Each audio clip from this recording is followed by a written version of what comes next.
talk will be by Sergio Pérez Limón on introgression and association with Teosinte mexicana in maize genomes. Sergio, if you're ready to go. Yeah, thank you, Jeff, for the introduction. Welcome, everyone. Thank you for your presence. Today, the objectives of this talk is more than a presentation, is a little bit, again, also of a talk. I will talk about the recent work that we have been doing in identifying Sia maize and subspecies mexicana, in this hereafter mexicana, in genome assemblies of highland elite inbred lines from CIMMYT, and estimated homozygous sample size from 8 founders of the Mexican native maize varieties, in this case, the MEMA population, a topic that I talked about, I think, last season of Civolution. And this is work that has been done, or that I am actually doing. The other part, which is the association of these introgression tracks into phenotypic variation of these populations, it's ongoing. And it will be a little bit more of a discussion of ideas at this point. We have a biparental population made with these inbred lines, and also the Meximalic population. So, as we probably know, corn was domesticated around 10,000 years ago in the West Low Mexican, in the West Mexico, in the Balsas Basin, around 10,000 years ago. After that, it expanded across Mesoamerica and other places of the world. One of these places in Mesoamerica was the Mexican highlands, which is the native environment of the Teosinte mexicana that I was talking about. And it has been hypothesized that the introgression from mexicana into primitive maize made the possible expansion of maize across different environments and made modern maize. Mexicana introgression in several studies has been associated to adaptation to an altitude climb. For instance, I am presenting the work of coffee in 2021, when they mapped introgression in 384 maize Teosinte individuals, with the hypothesis that common or high introgression regions was consistent with adaptive importance. They made an association between steep gradients in Mexicana over elevation, identifying regions of potential selection, like inversion 4M here in chromosome 4, and inversion 9F in chromosome 9, which is also the loci of macrohairless 1, and additional smaller but also important regions a little bit harder to identify. My more recent work, in this case, a very comprehensive effort made by Zhang et al. In 2023, they assess evidence for a mixture of Mexicana in modern maize.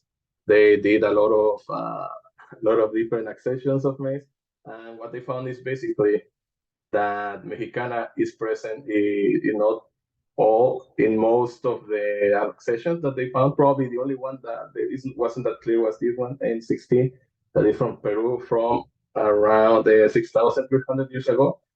But in modern maize, there's basically everywhere. So with this in mind, we're interested, or I am interested in the next questions. What is the phenotypic effect of the Mexicana introgression in modern maize? Since Mexicana introgression in maize is found everywhere, are certain introgressions or some of these tracks important in the highlands? Is Mexicana introgression as important in an elite, inbred, or hybrid material as it has been used for Teosinte and the maize native varieties? So with this, I'm going to start talking about the objective one of this talk, which is identifying Mexicana introgression in maize genomes. For this, I'm going to use these accessions, CML333, which is a NAM founder. The genome it's already published and available in MaizeGDB. And CML457 and CML459, these are also inbred elite lines developed by CIMMYT. Yes. Sergio, sorry to interrupt. It's a little bit hard to hear you. Okay, can you hear me now? Yep. Okay, I'm sorry. I'm going to get closer to my computer and fix my phone here. Okay, can you hear me better? Sergio, great. Thanks. Why you not, don't you try to use the microphone of the computer and the I am video? using the microphone of the computer. Oh, I see. Oh, then okay. Okay, so sorry. As I was saying, CML 457 and 459 are inbred lines developed by CIMIT for the Mexican highlands. With the work with Arun Setaram from Iowa State University and Kevin Fengler and Victor Yaca from Cortiva. In our lab, we have developed genome assemblies, genome mutations for these two inbred lines. Are going to be available soon. Also for homozygous haplotype of Palomero toluqueño. This one is an open pollination variety, but we also have a genome. I'm not going to go into a lot of details on how these genomes were generated today. That will be the topic of probably another talk. But these 3, 457, 459, Palomero toluqueño, Tabloncillo, and Zapalote Chico. Tabloncillo and Zapalote Chico are MR21 accessions. These are inbred lines that were generated from open pollination varieties. And these genomes are going to be available soon in maize GDB. I don't have like a timeline date yet. Also, sorry, I was forgetting that Maggie Woodhouse has been doing a lot of work to make this possible as well.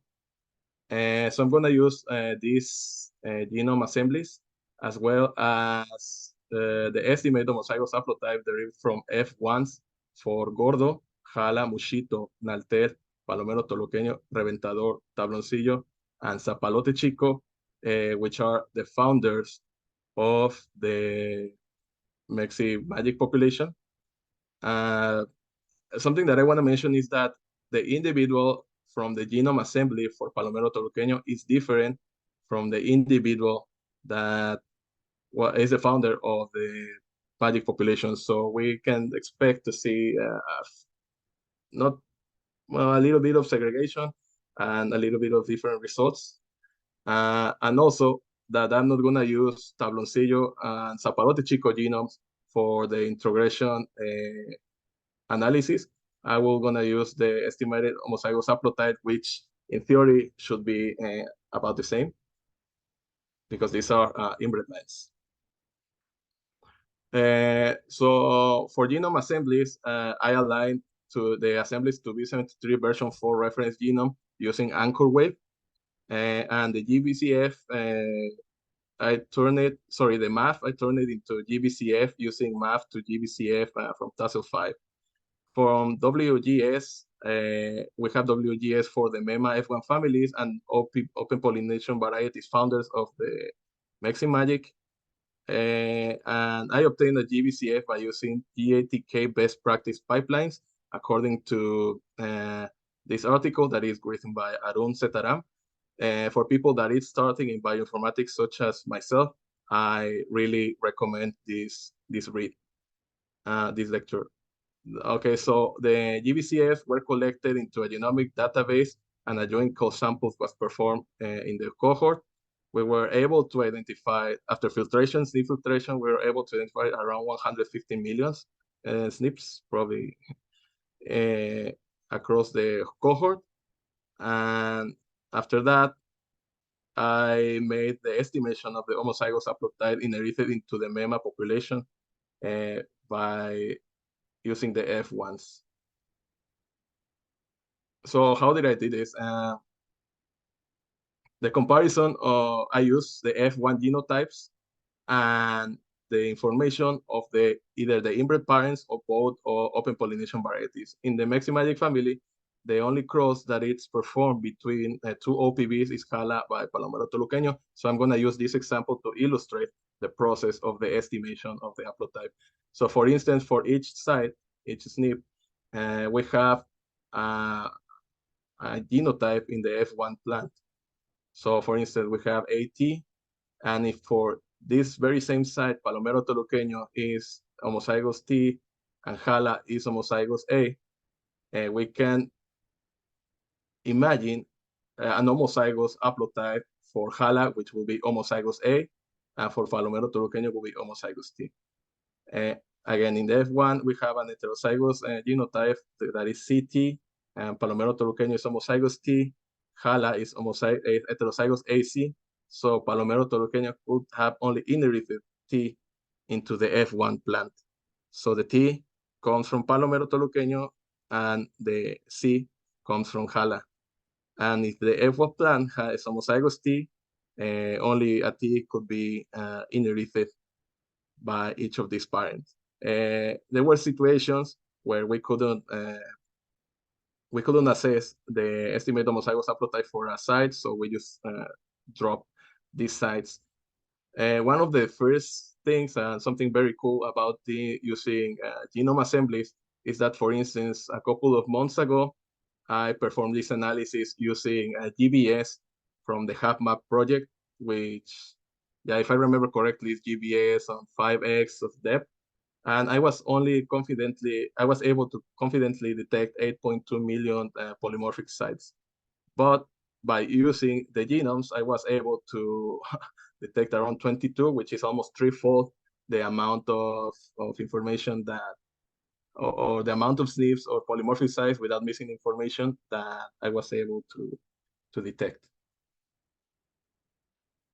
So after that, now that we have the set or the SNP sets, we use these SNPs to use with a software that is called Efficient Local Ancestry Inference to assess introgression from mexicana into these maize genomes.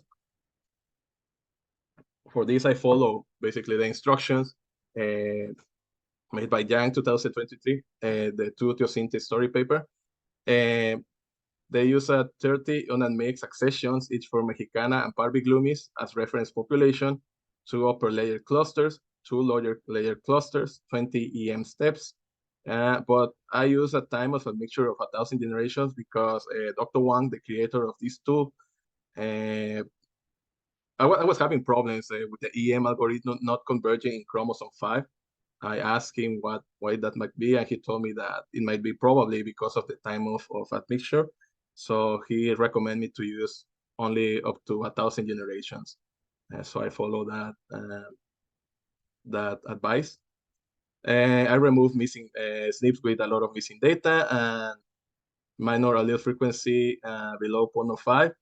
And I only use the intersection, the SNPs that intersected between the training and the sample sets that we're using, which is around 1.2 million SNPs.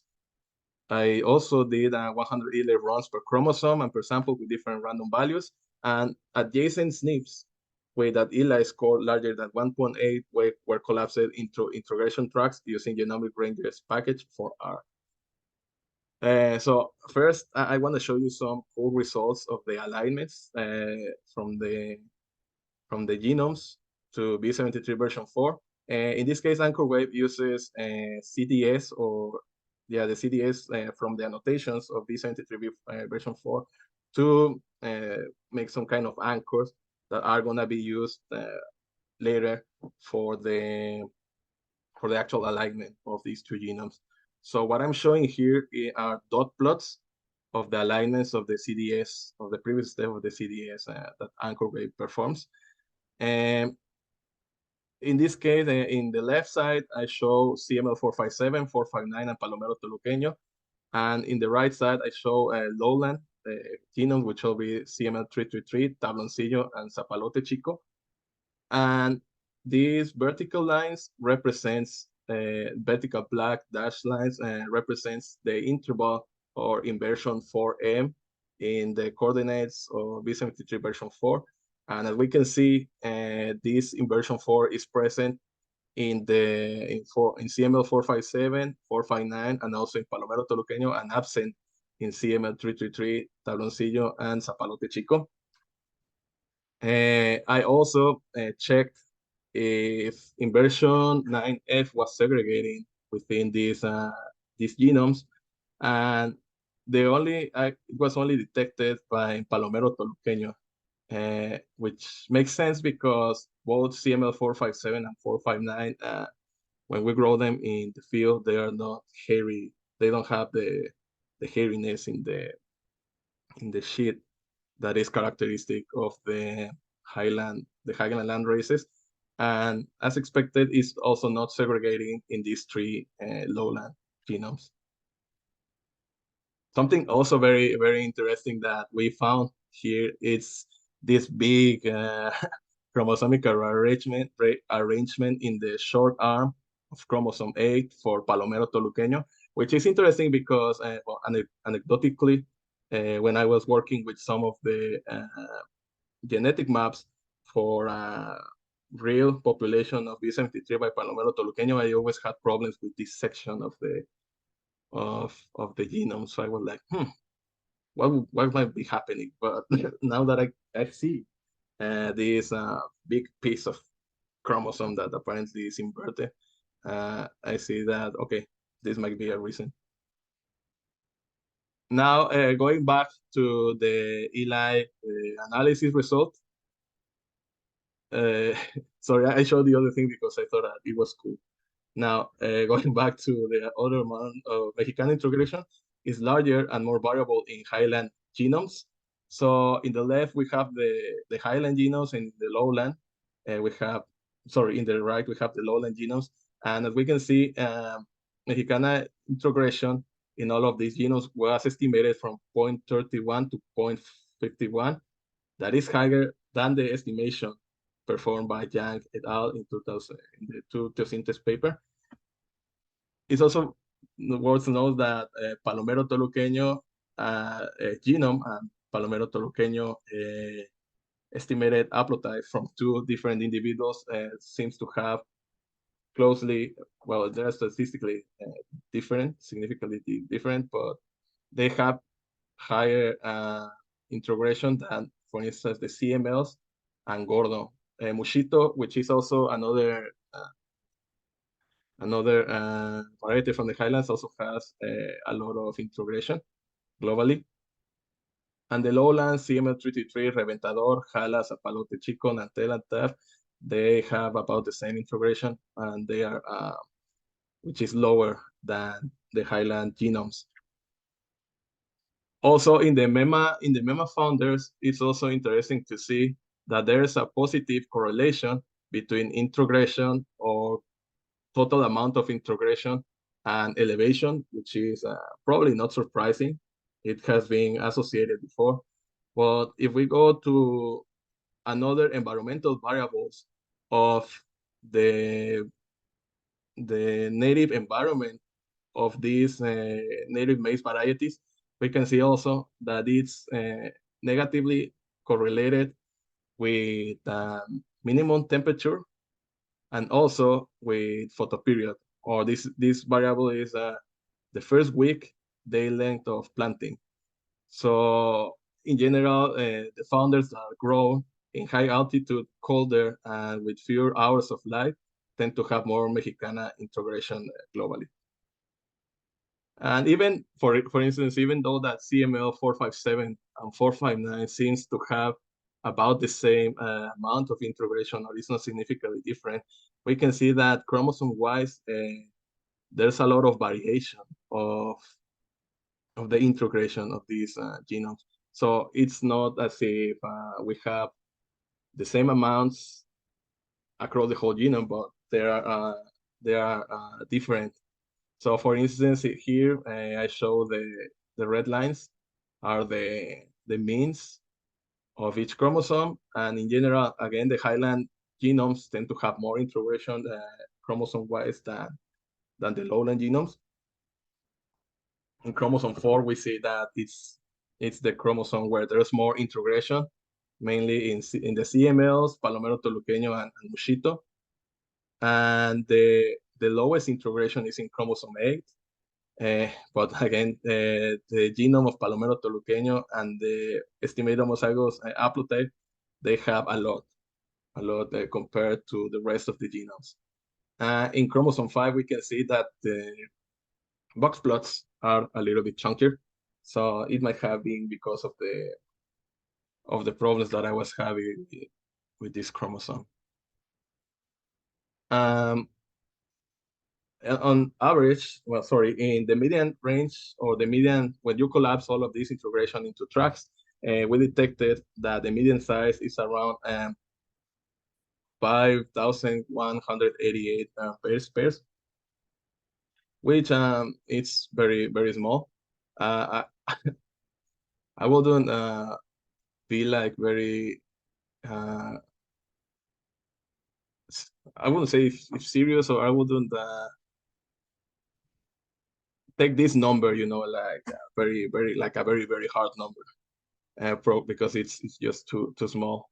In Yang, the 80 percentile of the track introgression was about 9,113 births pair, and in our case was 40,000, 40,000 births pair. So it's about the same.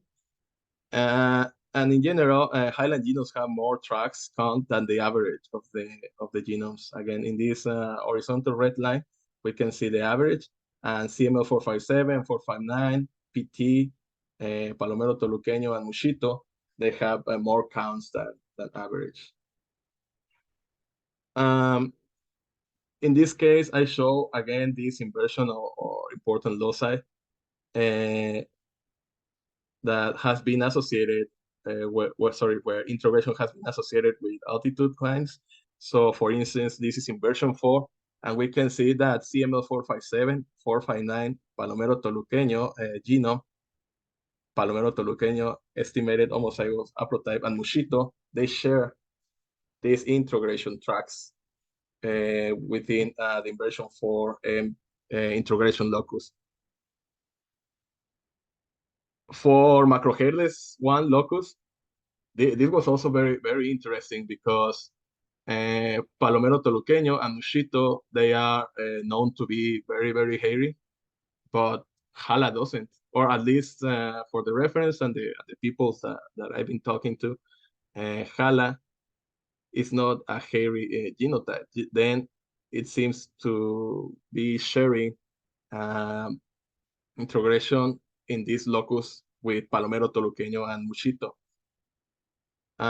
So this is also very, very interesting. And also another interesting result is that these introgression tracks can also go to the gene level. So for instance, we have Dr. Ruben Reyan favorite gene, HPC1.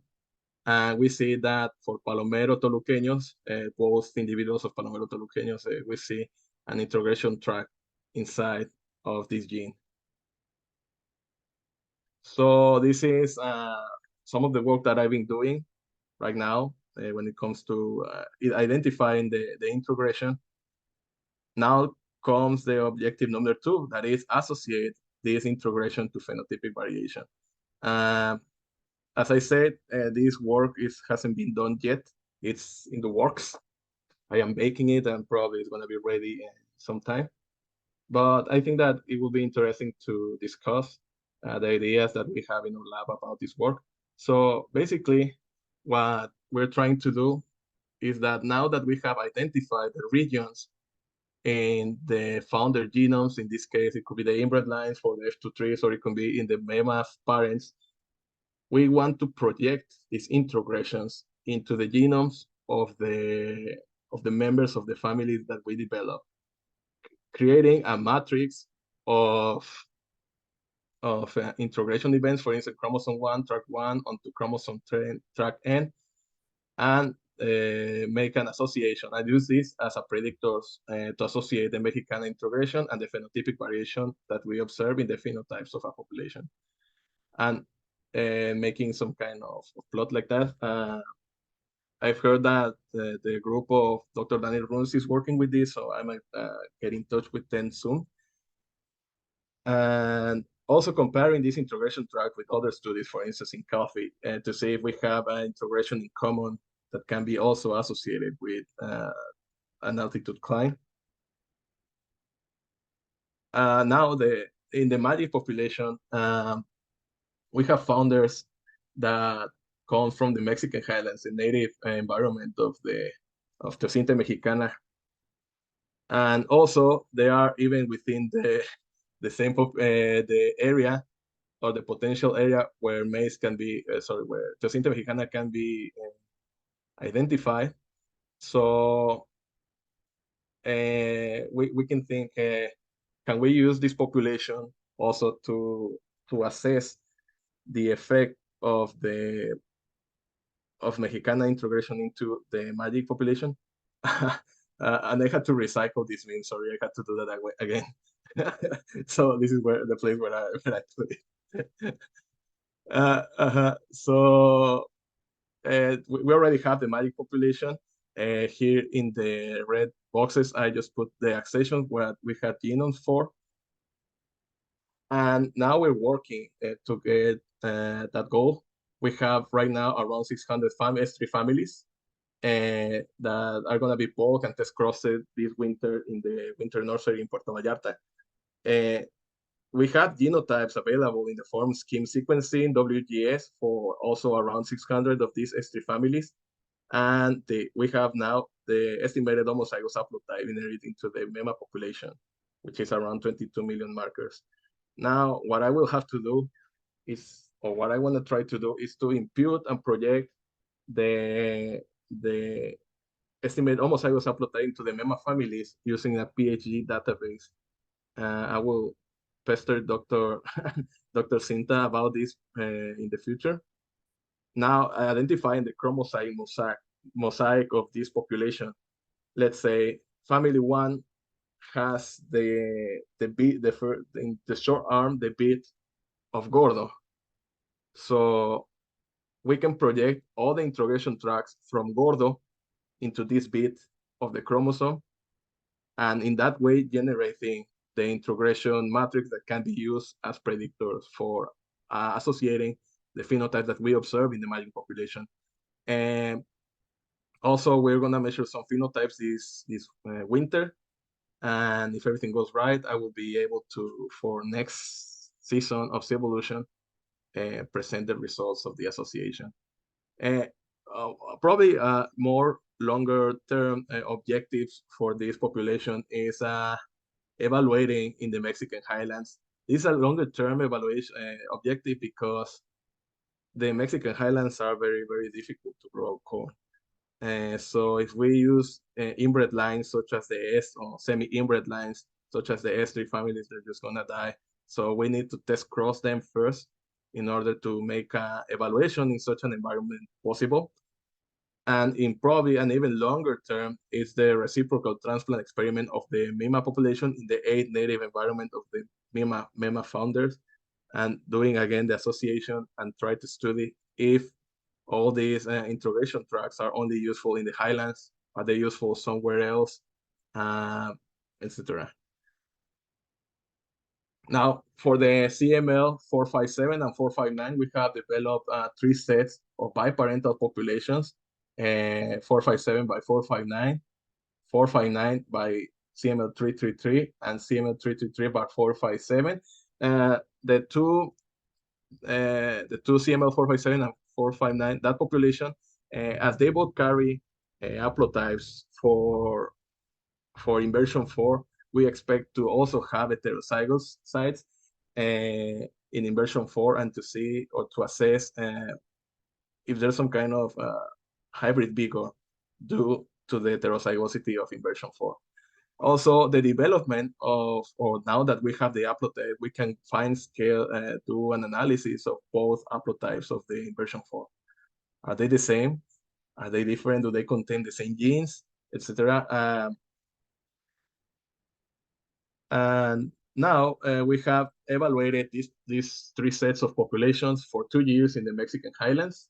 And this data is going to be available soon for me to analyze. And also we perform an evaluation in Ameca, Mexico. This place is a mid-altitude, which we consider a nice environment to grow corn. And in this case, we will have a baseline of the performance of the family, so we can somehow detect or tell apart the effect of the highlands than the genetic effect that we are trying to observe in the Mexican highlands. We also have the genotype generated with Darcy, technology of GBS, for 830 F23 families that, again, I'm going to work with this, and the genome assembly for the 3 founders. So in the near future, I expect to analyze the data, having analyzed the Darcy data, make the SNP calling, make the genetic maps, project the introgression tracks into the population, and perform the association that we were talking about previously. So. And with this, I want to finish my short talk with the acknowledgement for the people in my lab that have been working very hard with all of this population, to Ana Laura in Mexico, and to all the people in Angevio, UNICEM. I will also want to give a big applause and thank you to Aaron Zetaram in Iowa State University, at Kevin Fengler and Victor Jaca in Cortiva, and Margaret Woodhouse, that has been make the availability of these genomes possible, and the assemblies and the annotations and everything. So with that, I show my magic elotes. So if you have any questions, please, any comments, please let me know. Thank you so much for your time. Thanks, Sergio. And feel free to put questions in the chat or to raise your hand. You sort of answered the first question I had in the chat. So you do show variation in admixture across chromosomes. Have you looked across like chromosome arms? I'm wondering in particular if the inversion in chromosome 8 may be what's affecting the overall admixture for that chromosome. Yeah, I haven't had like any formal analysis, but when I was running the ELI runs, I see a lot of dots or a lot of tracks in the short arm of chromosome A in Palomero toluqueño, in both the genome and the estimated heterozygous, homozygous haplotype. It's something that I didn't see in other Highland genomes either. I didn't put this result, but yeah, I can check it more formally later, please. And do we know anything more about that inversion on chromosome 8? I was trying to look it up elsewhere. Do we know if it shows frequency declines or anything else? I don't know. No, I haven't really checked into that. What Dr. Kevin and Dr. Victor was telling us when we were talking about this is that it's not uncommon. This type of big translocate chromosomic rearrangements are not that uncommon, and whenever they're working with a lot of these mainly land races or open pollination varieties, they tend to see a lot of these chromosomic rearrangements. So it will be interesting to see if it's kind of in high frequency in Palomero toluqueño.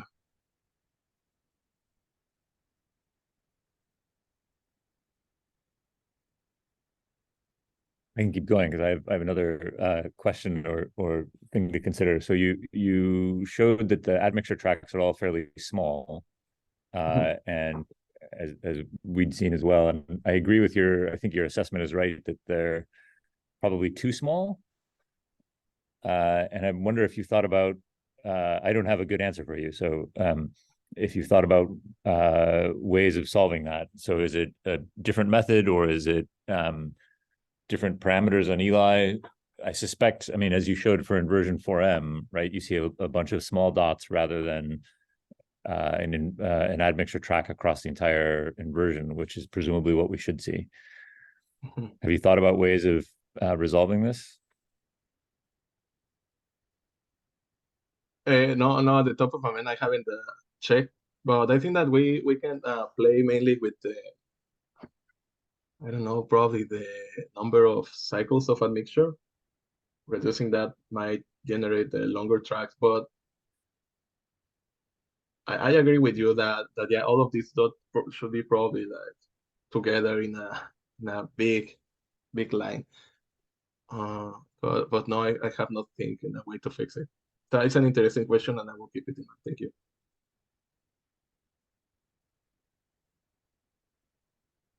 Other questions for Sergio?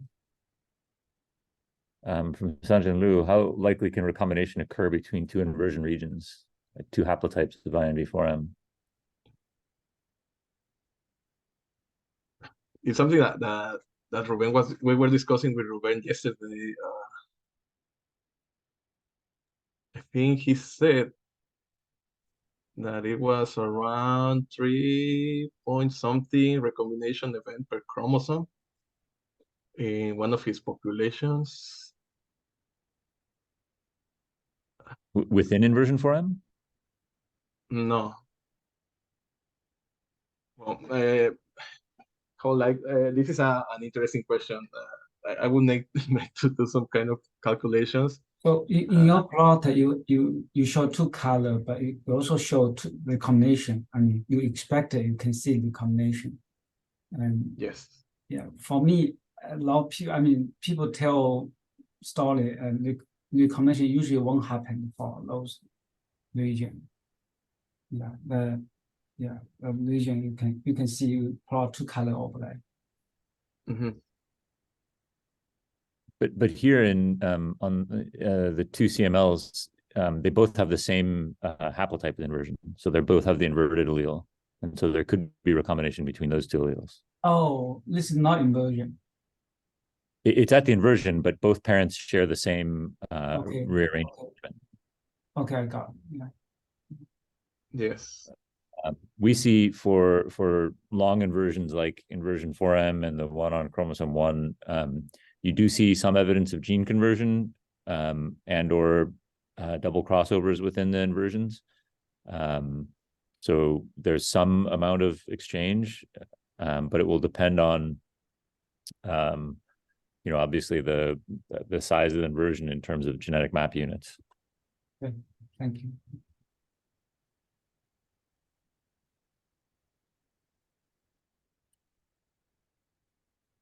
Okay. Other questions for Sergio?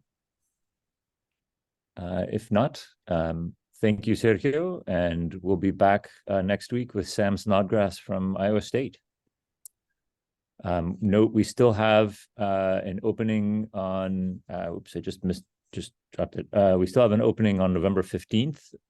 So if anybody would like to jump in on November 15th or December 6th, please let me know. All right. Thanks all. Thank you. Bye. Thank you, Sergio.